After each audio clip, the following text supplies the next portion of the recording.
Alright, so today we're going to be talking about Gepard. Now Gepard is going to be our 5-star ice shielder. Now he is going to be one of the best defensive options in this game at the moment when it comes to shielding your whole team. And today we're going to be talking about the best relics, light cones, teams, and basically everything you need to know in how to play him. So we're going to be going over all of that today. But if you haven't already subbed to the channel, make sure to do so if you're enjoying the Honkai Star Rail content. I also do cover Genshin and Honkai Impact content as well, so make sure to do all that if you enjoy those games. But let's go ahead and start talking about Gepard. Now for Gepard's skills, we are going to be of course looking at how defensive they are and also with the freeze and all the stuff that he has with it. So of course we're going to first talk about his normal attack, which is basically nothing really fancy, the same thing as it always is, and just being a light tap. And his skill is going to be an ice combo with a 65% chance to freeze, and then they end up taking an additional instance of ice damage equal to 33% of Gepard's attack. Now this won't hit a lot because you are going to be building him with another stat, which we'll be talking about in a quick second.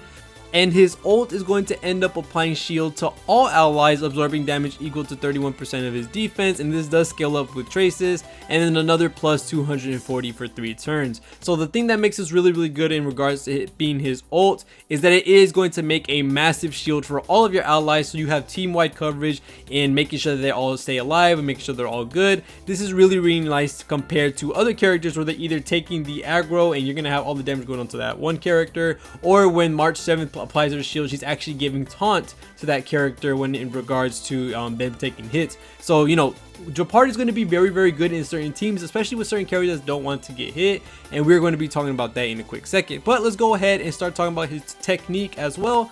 Gepard's technique is going to be giving a slight shield to all allies based on 24% of Gepard's defense plus another 150 for 2 turns. So if you know you're going to be fighting somebody that's going to do an initial hit, or for some reason do some type of damage to you or do a lot of damage to you really early, you can have this shield on right before you take your actual hit into the battle. So pop Gepard's shield, pop an attack buff, and then go ahead and hit the enemy with the weakness. This is going to end up giving you the full basically kit and what you need to actually make sure that you don't die, make sure that you're all ready for that battle. Future me talking, he also has a passive where if he gets downed, he's able to res himself. So this is really good when it comes to him being a tank. This is able to let him take those lethal hits, and when he takes those lethal hits, they're not going to matter because he regenerates a good amount of health. You just heal him up, and then you're basically brand as new with him as a character. So that's pretty much it. I forgot to put this in, so here we go with the rest of the video. Now let's go ahead and start talking about Gepard's light cone.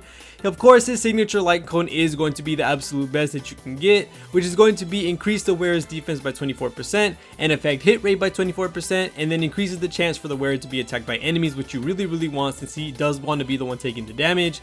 And then when the wearer is attacked, they end up getting more defense until the end of the turn. So that's even greater. He's going to be making harder shields, better shields, bigger shields, and it's going to be end up helping the whole team and also allow him to take a lot more hits compared to other units.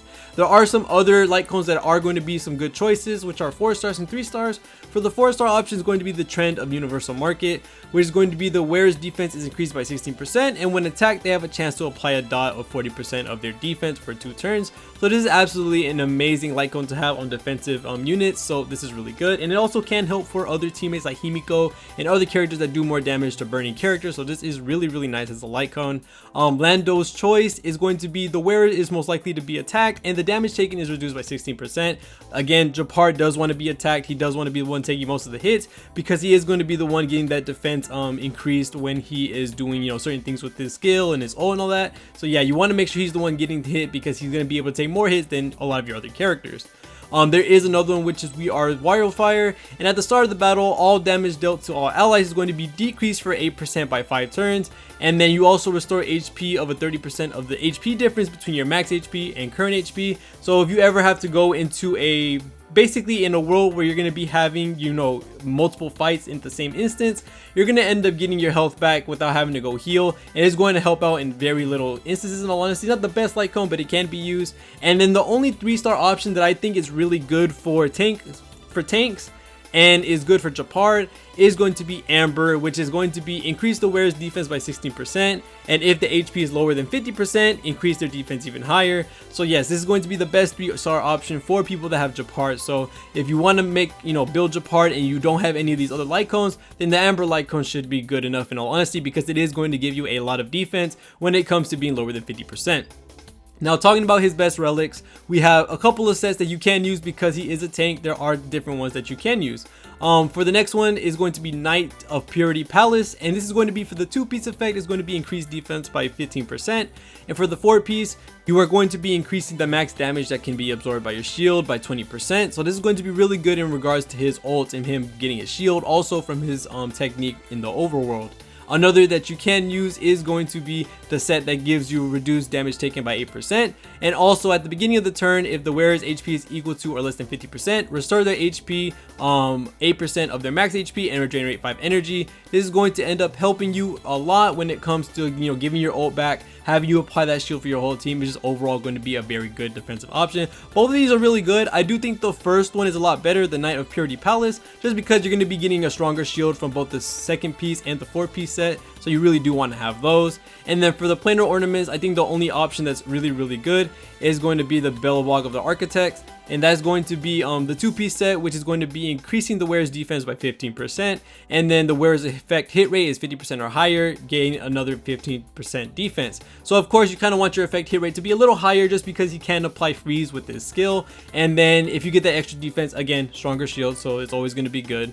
And then for his teams that Gepard wants to be on, of course, a lot of them are just going to be general use, universal use, because he is a team-wide shielder. He can help a lot when it comes to using him on all your different teams that you possibly need. Of course, you can sub him out for healers and stuff like that, but when it comes to a fast shield, and especially in the simulated universe where shields are so important for certain paths, that's going to help a lot, and he's going to be an absolute strong choice for that. Now, a team that he definitely needs to be on for sure, without 100% of a fact, in all honesty, and I didn't get to mention him in his video, which y'all can watch in the description below or probably in the recommended somewhere.